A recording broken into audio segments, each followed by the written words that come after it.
Live, Stevie B, back to the Matrix. Oh, I see no color at all. Give me 1 second.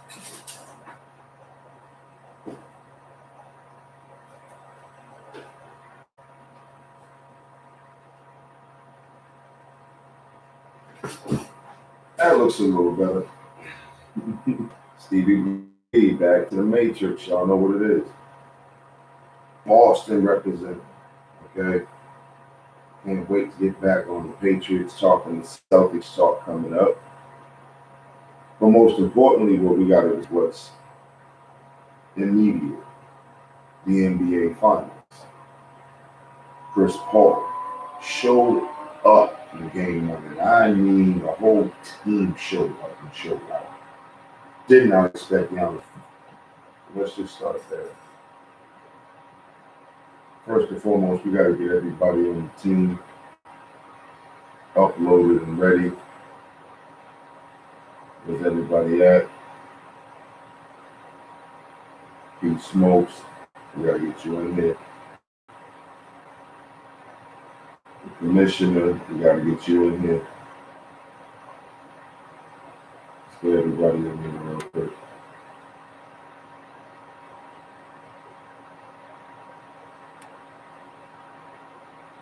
Let's load up and find everybody.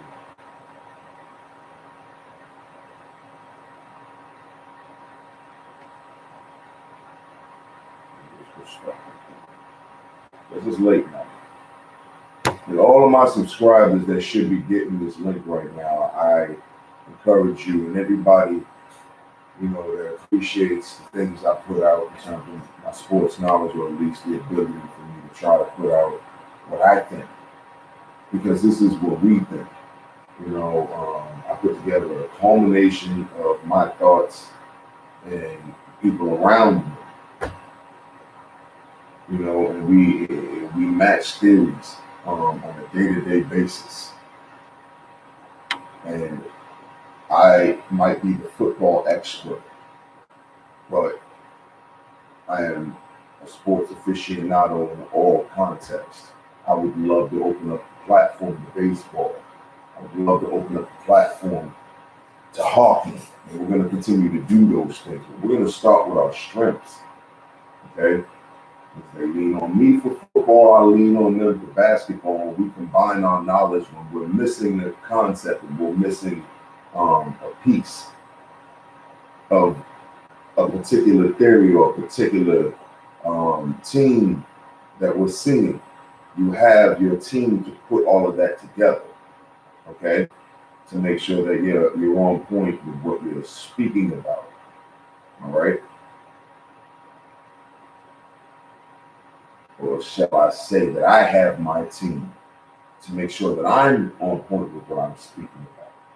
My facts are checked. Ring my let's turn this ring off real quick. That was unnecessary. It's totally unnecessary at this moment.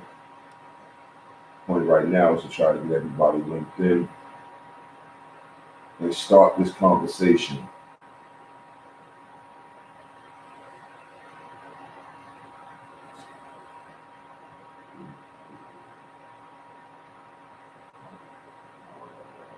Right.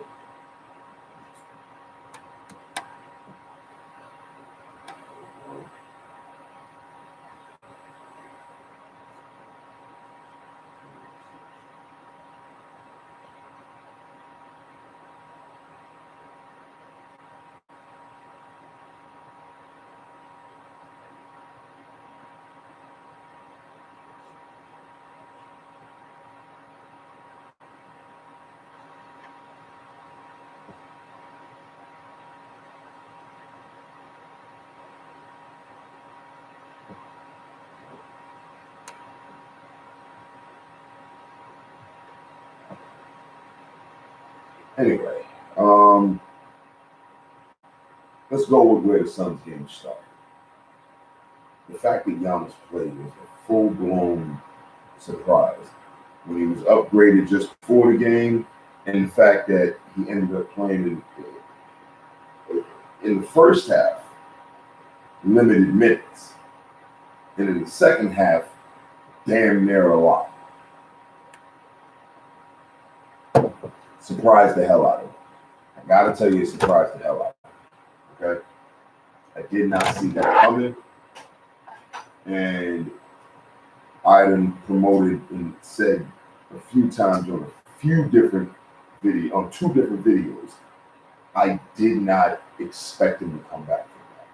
That recently, I heard, rumors that he would be out a couple of games. I fully believe it. You do not go through an injury like that by accident. It's the way you landed and the way it happens. That shit. I mean, yeah, it's by accident, but it's when it happens, it's because of the way you landed, and what happens is not something that just goes away. It's not, hey, I sprained my ankle, I can come back from that. All of us have sprained our ankle in a particular way that isn't severe. You can come back. That is not what happened to that man. So shout out to his toughness. That is the toughest shit I have seen in a long time. He should not be playing. Yet he went out and dropped 20 and 17. Now we know the Suns won, but I'm giving it to Giannis off the beginning of this shit. Okay? He should not have been playing. He dropped 20 and 17. With that being most of it at the 5 position. First half, it was feel it out. He didn't trust his knee. I don't blame him. Second half. And he did come off, and he was playing at the rim in the first half. The second half is when he tried to take it, and take it to the top of the key, or drive a little bit, or leap a little bit. In that first half, he looked like, okay, when they pulled him off the court that first time, he was not coming back. So kudos to him. Unfortunately, it gave the Suns an advantage in the long run. Not necessarily because the Suns had the advantage and then they allowed the Bucks to come back into the game. But I kind of saw I saw the motion of the game. And I saw the nature of the way the Suns were playing. They got up and they were trying to put them away early. I mean, at least early in the second quarter, mid-second quarter, and then early in the third quarter. It was one of those things where you would play a sound game, and then you find yourself having 2 to 3 possessions in a row where you're gunning for it. I don't see he's holding the ball too long, it's all one-man ball, or someone just jacks up a shot just because to see what they can do. Sometimes it works, sometimes it doesn't. In the way they were playing, it didn't seem off. It was like heat check, sort of, except for those possessions where Paul and Booker could have been accused of one-manning it and weren't, and didn't need to. Now you end up doing what you needed to in the end, and then in the long term, when the majority of the game that's moving the ball, sure, but that won't fly in the next game. So shout out to Chris Paul because, again, this is the NBA Finals. They need to win 4 games. And at the most, you're playing 7. That means these are the 7 best games you got at most. That means for nothing or other, for nothing else. I mean, if nothing else, then I know Chris Paul is going to give everything he has. And what he has is better than what your best player has. Giannis can get 30 and 20. The impact that makes on the game isn't what Chris Paul's impact is. I heard earlier today about Andre Drummond. Andre Drummond's now talking about wanting more minutes. Seeing what DA is doing right now. And I know Andre Drummond can drop 20 and 15 when he wants to. He's a rebound monster and he can beat anybody down low. Pick and roll, if he can beat anybody down low. Or post up and beat him. Drummond is a monster. And he doesn't slack on defense, given an incentive to play hard. But see, what you gotta understand is,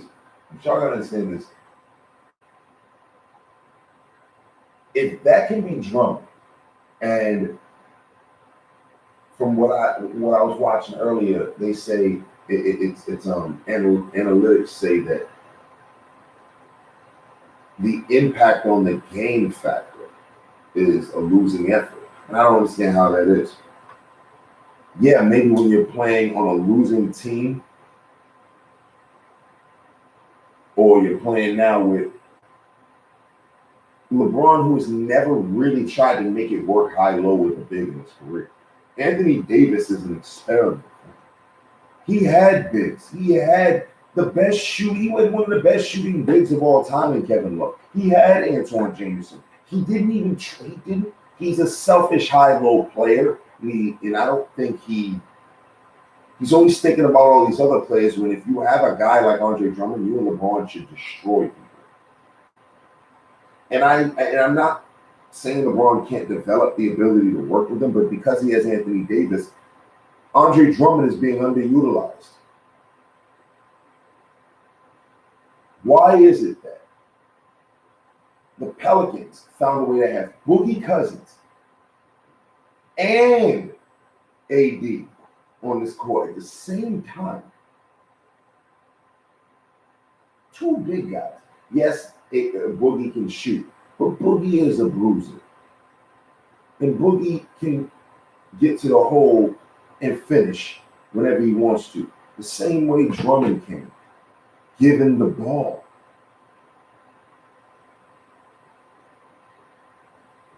DA is showing something in this playoffs. Andre Drummond, for me, needs to be on a team that does not feature too many centers. Like the Celtics. I would literally trade everything we have. I mean, it's time, and I think Drummond might be a free agent. I would drop Time Lord. I would drop Moses Brown. I would keep Horford at the 4 and put Drummond at the 5. I would take that all day. You literally cannot tell me that that's not a dominant arm. Oh, we crossing sports here. This is what we do. It's a whole conversation. We live, okay? We're crossing the NBA with this conversation because Giannis, let's draw this back to where we were coming from. Giannis changes the game for that team. Bobby Portis was essentially playing a stretch 4, even though he's a big boy like a 4 and he can play them defensively and he's all energy all the time. He's a man that got stripped of time last night.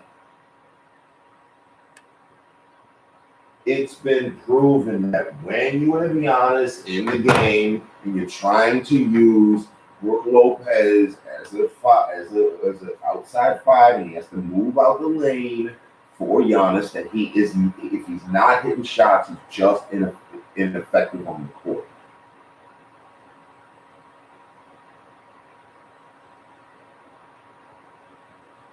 I saw no reason to play that game. If you were going to play Giannis, you needed to limit him and play him at the 4 or 5 the whole time. And just have him look down low and let Brook roll. Or play Bobby Portis and Giannis. But You were asking for problems, putting Giannis on on DA now from the beginning. DeAndre Ayton from the beginning. Like, and then DA got going and was just like, it was unstoppable. Giannis was not confident in the first half. The second half, yeah, he went to challenge things. That's fine. He got confident on him. But he was hopping off the other leg. Watch them plays. He's hopping off of the right leg, not or whichever leg it was. Okay, the less protected leg. You can tell he was hopping off of that left leg. I believe it was. He used it, yes, and he was using his right leg. But you could tell he protected himself in extra ways coming down. There were plays there where you thought something else was going to go wrong. And again, shout out to this man's endurance and this man's toughness. You don't come back from that. But there's no way in hell Giannis should have been playing against DA. They didn't protect him. You should have had Brook Lopez or Bobby Portis in there fighting DA. Bobby Portis would have gave you he's not big enough for DA, but Brook Lopez would at least gave you a body to put on. But because you played different with Giannis out and with DA and Portis in the lineup, it backfired. I'm not saying Giannis can play good. Holiday didn't show up offensively, but he was being run right. He had to switch. Do I play Chris Paul, Booker, Bridges, Johnson? Hell, Cam Johnson was the fucking star of that game. He was doing everything and would not let up an inch on Giannis. And Giannis had to resort to post-up moves that he never even practices clearly. And that might be that. And I hope Giannis is in practice right now, practicing post-up move. Or this today, practicing some post-up move because you know that shit ain't gonna be right if you try to Euro step and break Bucket's leg somewhere. I mean, again, I'm not going to doubt him because he came back from something he wasn't supposed to. He came back in his game he wasn't supposed to. Whole different series now than Giannis is playing. I want to see what he looks like game 2, and specifically the first quarter of game 2, because he's probably going to warm up real hard so that he can have the adrenaline and the energy going because he knows exactly what happened in the first game, the Titans.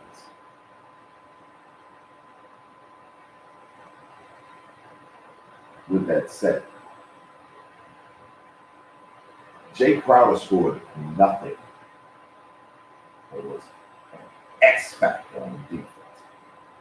Was an X factor in moving the ball. His fingerprints were on the game.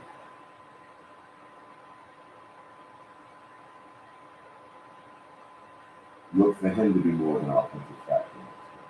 When you have guys like Bridges and Johnson, confidence with all that now. I mean, what did I say? And I didn't expect him to play Giannis, so the whole thing was changed. They had Payne early on in the game, but Payne moved the pace. Chris Paul can do both at any time he wants to, but he's always going to methodically set things up. Payne's going to move the pace and make smart decisions. What did he do last night? And knock down shots when he had to. Long journey that man took. Show respect. Show respect. Oh, shoot.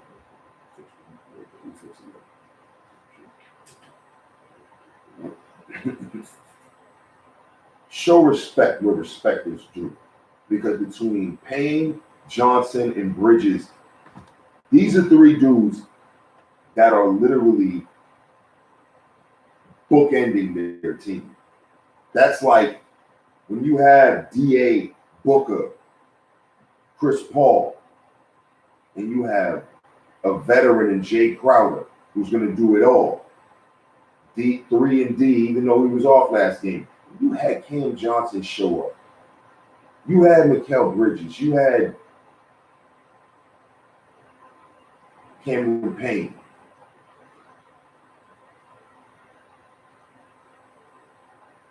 You cannot deny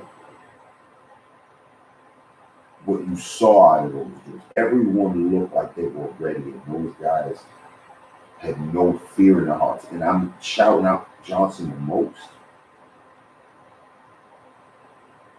He hadn't been the most highlighted player, but he had some contributions, and then he just literally became a part of that, or solidified himself in our eyes as a part of what is for them, what exists with this team. Reassured, or just he just solidified himself as more than what we thought he was as a key contributor to this team. And Chris Paul is just using these dudes to their abilities. The point guard. Book looked so controllable. Booker looked in control of himself. And I said that. I thought he dropped 35, but my particular thing was in the last series, in those games where he was off, he had game 2, 3, he was not particularly good. And a lot looked rushed here. It was the mask. The mask is off now. Okay, and he wasn't even looking too fast. He methodically got into the league, and they were hitting 2-point shots after 2-point shots, 2-point shots. And the long started for 2-point shots. And we get into the fact that I looked at me and the commissioner looked up 3 all-time 3-point lists. Top 100 the guys that we true aficionados and us OGs. I mean, Stevie being 33. So, in the Masonic year that I'm living in, a lot comes to light, and your third eye begins to open. And you take information in a different way. And when I hear it, be in all-time list, top 100. And when I look at it, I look it up today, for all the fellas, for all the team, to know what the real list is, and it is completely different. The guys we always admire as the best 3-point shooters are there in the count.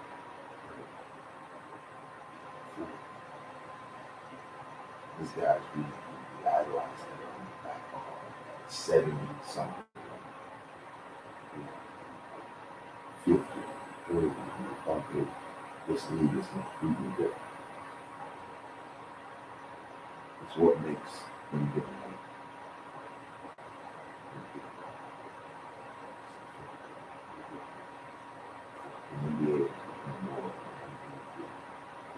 That's what makes me you want to tell LeBron to shut the fuck up. He had no reason to say anything about, oh, well, if this shit, I told you this shit. Nigga, why couldn't we wait till after the shit was over? Why can't you let these niggas shine? LeBron, again, was Doug King from a young age and that big ass smile on his fucking mouth. I used to love him. That's my guy. And I cut everything I look like that they say. But, bro, you're an entrepreneur, you're a philanthropist, you have other things to do right now. If no one will, yes, LeBron is good for progression from a person standpoint, what he has taken his platform to do. But the real dogs of the NBA, the real champions, the real GOATs, don't do this. He has been baby his whole life. And I ain't saying baby like he ain't never had it hard. I'm just saying, even Dubby King, you even had that damn smile on your face. You never took losing. Like, you smile like, hey, I'm going to South Beach. You look all that shit. great. He's great for this era, and that's fine. But let's keep it old school for a second. Let's keep it funky about the game. What you're doing is a sucker move. Because if KD or anybody else try to say something like that, I'm sure if you something like that. Like, oh, see what happens with injury. Somebody will be calling in the mouth. Bro, I respect you. But people like that, people like, bro, stop using who people idolize you as. Stop using what you're idolized for to be a loser, a sore loser. In a baby. And look like a spoiled motherfucker. At the end of the day, every time you won was because of injured niggas in the Eastern Conference. And let's point it out back to motherfucking back. From the time you, with a reason apparently, from the time the only big three in the league was the Celtics, and they beat you the first year, and that's fine. Fine, you want to complain about them being big three, fine. Second year, we lost to the Magic because Kevin Garnett got injured. Who made it to the finals? Sure wasn't you. Third year, back to the finals. Fourth year, you leave. You top us. That's fine. You finally get over us. And that's good. You got your own big three. It was at the fifth year. Even though they surrounded you with nothing but fucking all-stars. I mean, you wasn't good enough. We lost to the Mavericks.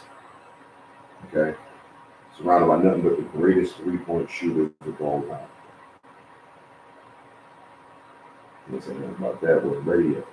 And so essentially what I'm saying is this motherfucker don't act like, and then, excuse me, you go back to Cleveland. Face the Celtics in the finals. Isaiah Thomas is injured. We still won 2 games over you and Marcus Smart.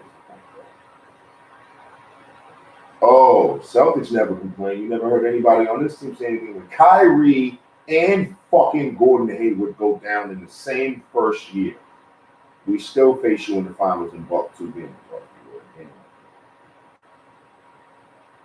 You happy when everything's going that way, right? Then it's not enough because the Celtics are about to come and you got to leave and go. You lost the first year joining LA. So, yeah, you were injured too. But they chalked that whole thing up to your injury, even though y'all wasn't going with it. That's what. I need AD. AD comes in. You didn't really take into fact. You whispered in the dude's ear who gets injured all the time, who isn't really a superstar player. He's limited when faced with actual talent. You keep winning against unreal talent, and you did that in the bubble last year when everybody was injured and mad niggas had COVID and people opted out anyways. And then this year, when everybody's back and you were part of the fact that y'all agreed to that. You didn't say shit. You did not say shit. You should have continued opposing from the beginning. If you such a loud voice and you want it in Europe, you should have said something and continue to say it even as you're playing. Nothing was said about this until just now. Leave these motherfuckers to win and be celebrated. Hater. That's sore loser. That's punk shit. That's baby ass shit. You should have said jack shit and let these motherfuckers who work their ass off to get to the finals. Y'all has been trying to get over, and all you can say is, all you can sit there and literally all this says is, since I'm not there, it's not really the nigga. What? That's really what you're saying. Since I'm not there, it's not really what it's supposed to be, nigga. Please, you didn't make it to the finals on your goddamn career because better people than you were there. You had to squad up. And other people squatted up, and you got there because other people got injured. Kawhi was injured for a couple of years with the fucking Phoenix Sun, San Antonio Spurs. What happened then? You won off of the back of other people and being injured before. So why this year, at this point, Is it the time to say something? That's a dirt move.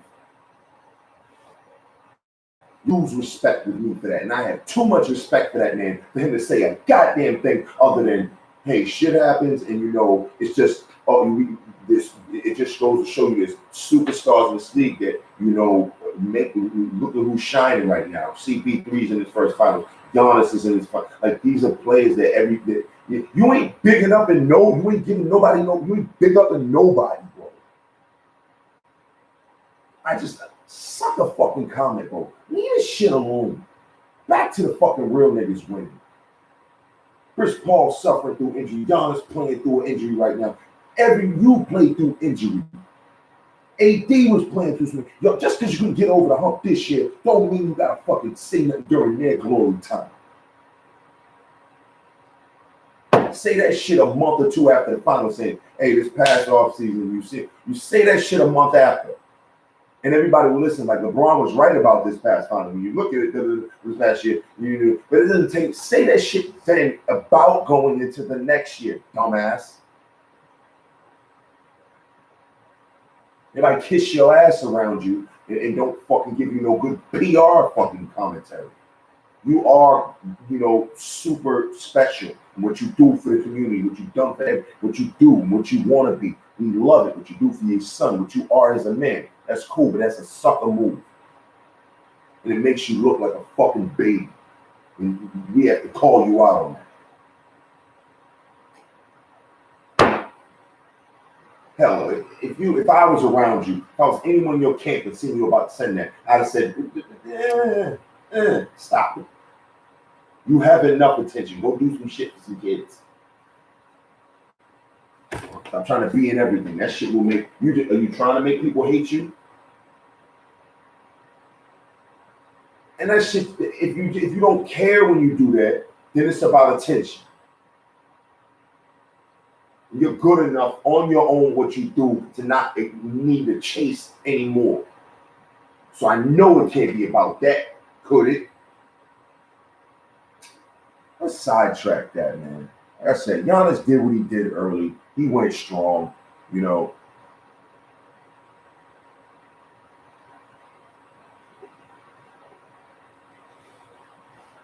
That game was down to two things.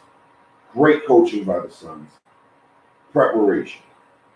Cam Johnson was a defensive and offensive effort man that whole game. It was successful effort. Sometimes effort can amount to nothing. Sometimes effort can amount to overplaying. That was successful, calm, controlled effort. Whole game. Pain was pace. Pace. I mean, pace, pain.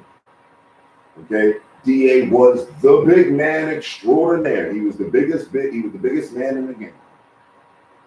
Just like I knew he would be. He has to keep that up. CP3 and Book control the entire game. Stay that way. Get those shots. They don't know what to do with you because when the ball starts swinging, oh shit, Book shooting that three, you don't even know. Because your other guys are going so hard. And that means Mikal Bridges. So, yeah. Crowder was effective in other parts of the game. It will be more effective offensively, thus giving you another swing. That's my thoughts on that game. Point blank period. I can talk about this shit all night. But we have tomorrow to look forward to. Game 2. I expect a little bit of the same unless, but I expect it to be a potentially slower game. It really depends on who makes the best adjustments. Because neither team. I expect the Suns to be prepared to play well. I don't know how it goes. They've shown that in the past. Well, since Giannis has gotten injured, we don't know what game they're going to play. And you would think that they go into the beginning of this game Well, the working Giannis at the 5 didn't work in the second half because they ended up getting blown out. And you have to assume that they're going to address the fact that you cannot play Giannis on DA all day. You can't have him play body to body because DA is moving and doing different things. DA's maybe he can, but not that Giannis can't move. No, I got to stick by my thought process in my personal experience with that injury. You might have it secured to the max, but you still can't do full field motion. Defensively is what it shows for most. Offensive movement is strategically coordinated, and the footwork is practiced defensively. You're moving off the you're playing a reaction with it. The great defenders obviously have an anticipation part of their game, but you're merely going off of another person's potential movements, and you could easily get tricked. If you have to make a big switch, your liability is. I'm not calling it out on notice, I'm just you could feel me. This next thing, there's no way to get the feel. Again, you present it. If you prove me wrong tomorrow, I expect that. It's hard to say. The NBA is such a toss-up this year. It's CP3's years. We battled, and this whole year has been a battle for all these teams. Teams that should have bad records, should win, were. All this other stuff is such a battle. It's a battle for a lot of teams this year. The whole league. A battle for other players who have realized themselves.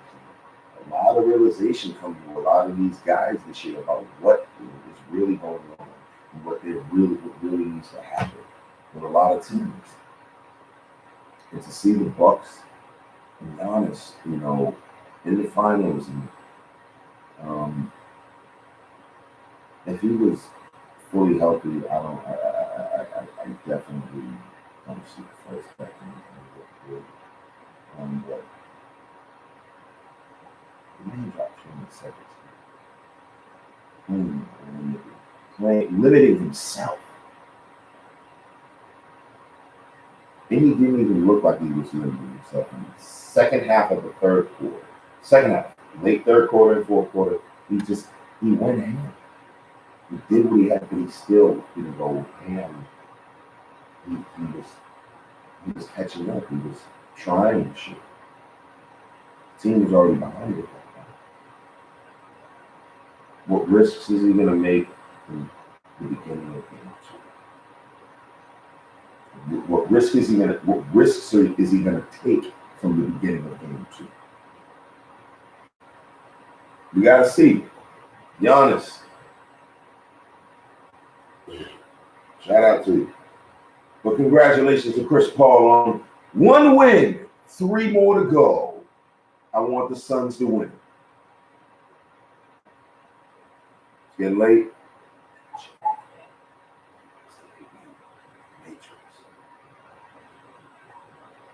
Matrix.